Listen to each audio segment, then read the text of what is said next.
ఆ పెద్దాయన పదే పదే అడుగుతున్నారు కాబట్టి వైసీపీ అధిష్టానం కాదనలేకపోయిందా? గౌరవంతో కూడిన మొహమాటంతో ఆ పదవిచ్చిందా? టూ మచ్ గ్యాప్ తర్వాత పొలిటికల్గా యాక్టివ్ అయిన పెద్దాయన ఇప్పుడు సాఫ్ట్వేర్ అప్డేట్ చేయగలుగుతారా? మారుతున్న రాజకీయాన్ని ఒడిసి పట్టగలుగుతారా?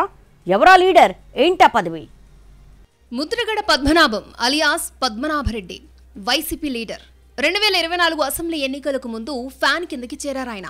పిఠాపురంలో పవన్ కళ్యాణ్ని ఓడిస్తానని, అందుకు కావాల్సిన మెటీరియల్ తన దగ్గర టన్నులు ఉందని, వాడుకున్నోలికి వాడుకున్నంత అంటూ ఆయన ప్రత్యర్థులకు బంపర్ ఆఫర్ ప్రకటించేశారు. అక్కడితో ఆగారా అంటే అది లేదు.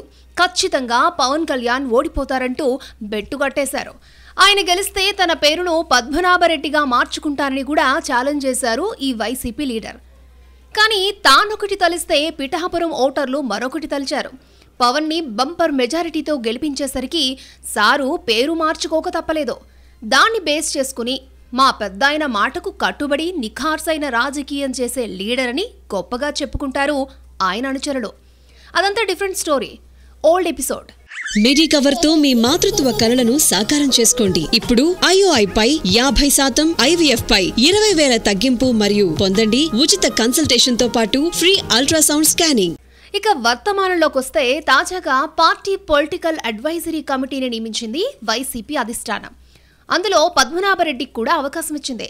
ఇక్కడే ఒక డిఫరెంట్ డిస్కషన్ మొదలైందట పార్టీ వర్గాల్లో. కమిటీలోని మిగతా ఏ సభ్యుడి విషయంలో జరగని చర్చ ముద్రగడ విషయంలో మొదలైందట. ఆయన అవుట్డేటెడా లేక అప్డేటెడ్ వెర్షనా అన్నది దాని సారాంశం. చివరిగా 2009 ఎన్నికల్లో పిఠాపురం నుంచి కాంగ్రెస్ తరపున పోటీ చేసి ఓడిపోయారు పద్మనాభరెడ్డి. అంతకుముందు 2004లో కాకినాడ ఎంపీగా పోటీ చేసిన గెలుపు తీరాలకు చేరుకోలేకపోయారాయన. ఆయన చిట్ట చివరి విజయం 1999లో కాకినాడ ఎంపీగా మాత్రమే. ఆ తర్వాత ఆయన ఖాతాలో గెలుపన్నదే లేదు. అంటే మారుతున్న రాజకీయ పరిణామాలు, ఓటరు మనస్తత్వానికి అనుగుణంగా ఆయన మారలేదా? ముద్రగడ తీరు జనానికి నచ్చడం లేదా? లేక మారుతున్న ప్రజల పల్స్ని ఆయన పట్టుకోలేకపోతున్నారా అన్నదిప్పుడు వైసీపీలో జరుగుతున్న చర్చ. కారణం ఏదన్నా గాని ఆయన్ని అవుట్డేటెడ్ కోణంలో చూసేవాళ్లే ఎక్కువగా ఉన్నారని, అలాంటి లీడర్ పొలిటికల్ అడ్వైజరీ కమిటీలో ఉండి ఏం సలహాలిస్తారు? అసలు ఆయన ఇచ్చే వాటిని పార్టీ పరిగణలోకి తీసుకుంటుందా అన్న అనుమానాలు సైతం ఉన్నాయట. పొలిటికల్గా ఆయన సూపర్ సీనియర్ కాదనలేం. కానీ ఎంత సీనియర్ అయినా మార్పులకు తగ్గట్టుగా అప్డేట్ అవ్వకుంటే ఆ ఐడియాలు వర్కౌట్ అవ్వవు కదా అన్నది వైసీపీలోని ఓ వర్గం డౌట్గా తెలుస్తోంది. ఇంకొందరైతే ఓ అడుగు ముందుకేసి ఆయన గారి ప్రతాపమేందో పిఠాపురంలో చూశాం గదహే అంటూ గోదావరి మార్క్ ఎకసెకాలాడుతున్నారట. పద్మనాభరెడ్డి కొడుకు ముద్రగిడి గిరి ప్రస్తుతం పత్తిపాడు వైసీపీ ఇన్ఛార్జిగా ఉన్నారు. అది సొంత నియోజకవర్గం కాబట్టి ముందక్కడ వర్కౌట్ చేసుకుంటే సరిపోతుంది కదా అనే వాళ్ళు కూడా ఉన్నారట. అయినా జనరేషన్ గ్యాప్ బాగా ఉంది. ఉన్నా పర్లేదు, అప్పటి నుంచి ఇప్పటి వరకు యాక్టివ్గా పవర్ పాలిటిక్స్లో ఉన్నారా అంటే అది లేదు. మరి అలాంటి వ్యక్తి పార్టీకిచ్చే సలహాలు ఏముంటాయని కొందరు వైసీపీ లీడర్స్ తెగ ఫీల్ అయిపోతున్నట్టు తెలుస్తోంది. కొంతమందిని మరీ ఎక్కువగా కనెక్ట్ చేయడం కంటే అలా అంటి ముట్టనట్లు ఉంచితేనే అందరికీ మంచిదని అనేవాళ్ళు కూడా ఉమ్మడి తూర్పుగోదావరి వైసీపీలో పెరుగుతున్నారట.